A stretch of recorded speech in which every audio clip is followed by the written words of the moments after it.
the beast with quite so little hair.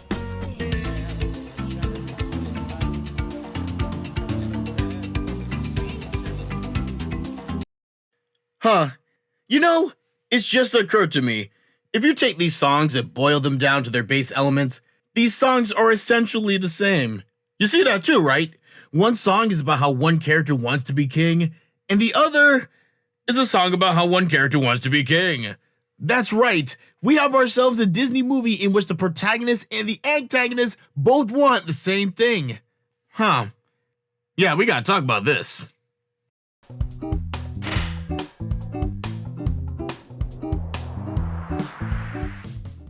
This is really interesting, because when looking at Disney's animated offerings, we don't often see a scenario in which the hero and the villain are both vying for the same thing. Sure, there's films like Beauty and the Beast where both the protag and the antag eventually have the same goal, but Lion King is one of the few Disney flicks that plays like a Pokemon game. Both characters want the same thing from the beginning, but there's only space for one of them to get it. But Lion King plays it more like the old school Pokemon games where the rival actually dislikes the MC as opposed to being their sycophantic best friend or well-meaning chump who just can't measure up. But going as far as murder?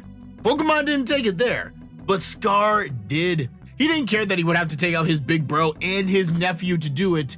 He knew what he wanted and was willing to do anything to get it. And Simba? Before he went through his slacker phase, our cub prince was ready to take the throne and become the next ruler of the Pride Lands.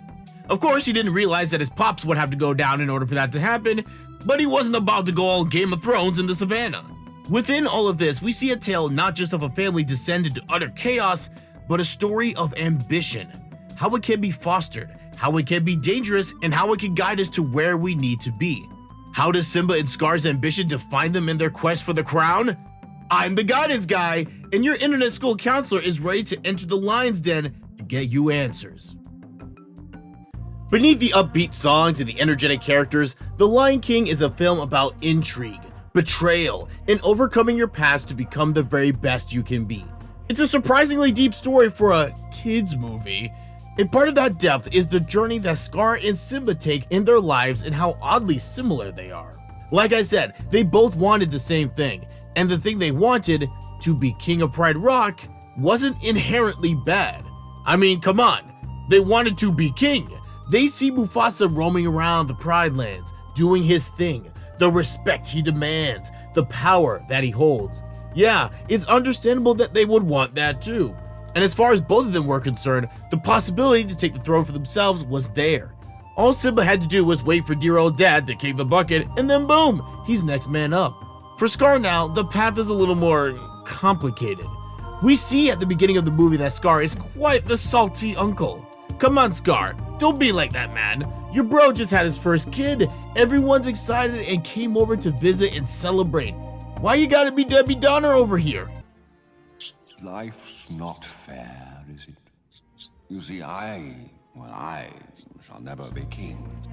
Oh yeah. That's a little awkward for your life goals, isn't it? For old Scar, his path to power involves a few more steps, namely that his big brother and his nephew would both need to be taken out of the picture for him to take charge. And when Simba's born, he sees this as the death blow for any chance that he could make his ascension. But the film sets up Scar and Simba's paths pretty early, showing that Scar is in an almost desperate state to reach his goal, while Simba knows that his future is pretty much set, and all he has to do is run out the clock until he's free to roam around all day and do it all his way. So now that we've summarized their situation, we get to take a look at how their strongest trait guided them through their stories. Let's see how their drive moved them, guided their actions, and impacted them when they ran into difficulties. Because how they handled their ambition tells us a lot about how we can handle ours. Alright, dictionary time. What even is ambition anyway?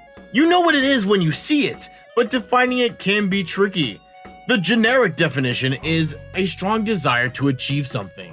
When you want to make a change to yourself, get something you don't already have, you're showing ambition. And in the case of our animated felines, their ambition is plain as day. How? Obviously, this is a Disney movie. They sang about it. We hear Simba's joy about the opportunity to be top cat one day and being able to run the savannah. And on the other side, we also hear that in Scar's signature tune. He has not just the desire, but he's got a plan. Granted, it's a very murdery plan, but it still counts as a plan. But that leads us to the next question. Is ambition good or bad? And that's the first thing we need to know about ambition. It's neither good or bad, it's completely neutral.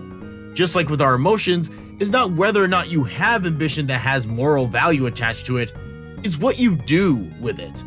And for the bright side of drive, let's take a look at little Sim here.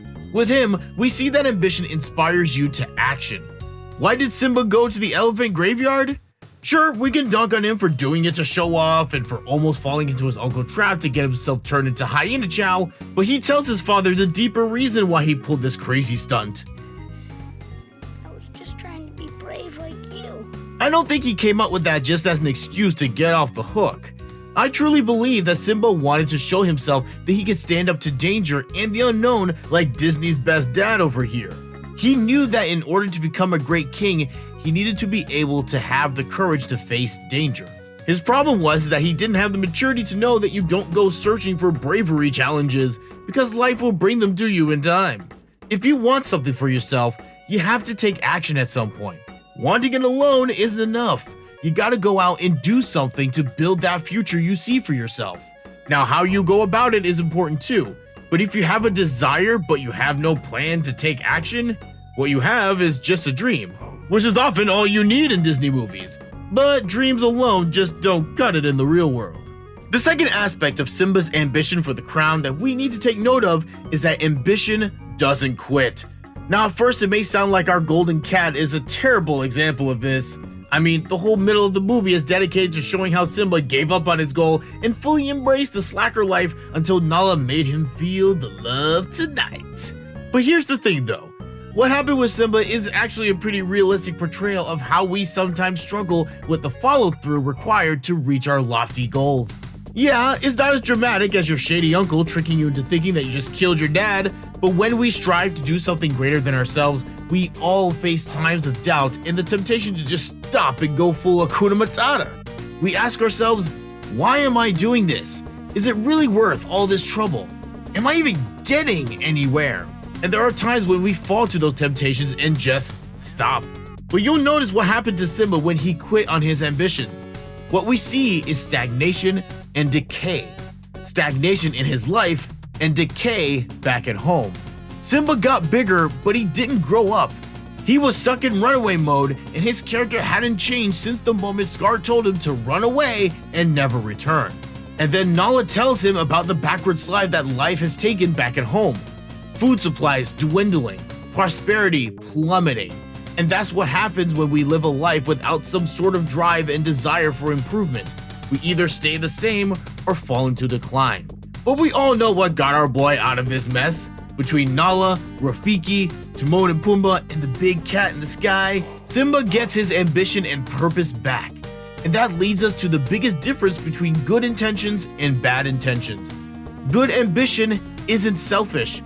When Simba went back to Pride Rock, he didn't do it just for himself. He didn't fight for the throne's sake. He did it for his family. He did it for Nala. He did it for the good of the Pride Lands. He did it to return his home back to its former glory. When we have goals, we should do it for ourselves, but we should not be the only benefactors.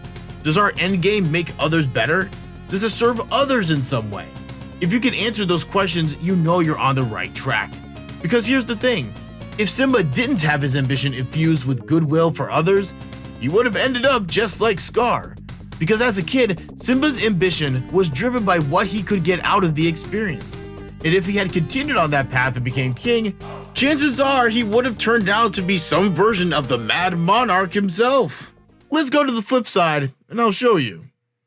When we see Scar pursue his ambition for the title of King of Pride Rock, we see how his drive was tainted and ultimately dangerous. The first sign we see is that he uses those around him. In his first interaction with his nephew, we see the conversation ends with him convincing Simba to go to the elephant graveyard. He didn't do it to be the cool uncle like Sim thinks. Scar had a plan to get Simba there so that the hyenas could pick him off. He uses his nephew's naivete and the hyena's desperation for food to get what he wanted. And this continues in Scar's theme song. Even as he convinces the hyenas that he's on their side and he's there for them, we later find out that his promises were that of a slimy politician. Because as soon as Simba comes back and he's ready to take back what is rightfully his, what does he do? He sells out his crew, saying that it's their fault for the kingdom's decline. Uncle Scar is just out for himself. And if your ambition involves manipulating people and using them only as far as they're useful to you, that's a problem. And this is because the lion dictator's goals were self-driven. As long as he got his, it didn't matter who got in his way. It didn't matter who suffered. As long as he got his power in his title, who cares if the Pride Land loses its green? Who cares if his own subjects die? After all, they only exist to serve him, right? Obviously, we can't treat people like that. Selfishness, manipulating others, using people and then discarding them once they've completed your purpose. We see this all over the place in our world, and at times it even works. But then there's the thing. Those actions, that mindset, ultimately leads to one place: destruction. And that is the end result of dark ambitions. It's destructive. With Scar, it destroyed his relationship with his brother. Shoot, it straight up murdered him. It almost destroyed Simba's life. It destroyed his home, destroyed his mind with paranoia and insecurity. This guy got triggered whenever someone brought up his dead brother's name. He was messed up, and this all led to his self-destruction. He had lived his whole life for himself and sold out the only group that had his back, and in the end, it left him to burn. You'll notice that even when Scar had everything he wanted, he was the king, he had the power, he wasn't happy. This cat was miserable. There was no joy in his ill-gotten gains. That is perhaps the biggest trap of wrong-headed ambition. Even if you win, you still lose. You don't get to enjoy the fruit of your labor because the fruit is rotten. Don't be fooled by those who lied, betrayed, and tricked their way to the top, because in the end, all they got is fear, greed, and an emptiness that gnaws at them. Compare that to the end of the movie with Simba. He's got his family, his friends, and the support of those who helped him along the way. That's the final destination of ambition that we want. One that fulfills not just our lives, but the lives of those around us. One that helps not just ourselves, but possibly even strangers. Do your goals and dreams have that kind of ending? Because if they do, that's an ambition to have pride in. Thanks for watching. Let me know your thoughts in the comments and if you have any stories or characters that you'd want me to look into. And of course, do the YouTube thing. Like, subscribe, and ring that bell. Until next time.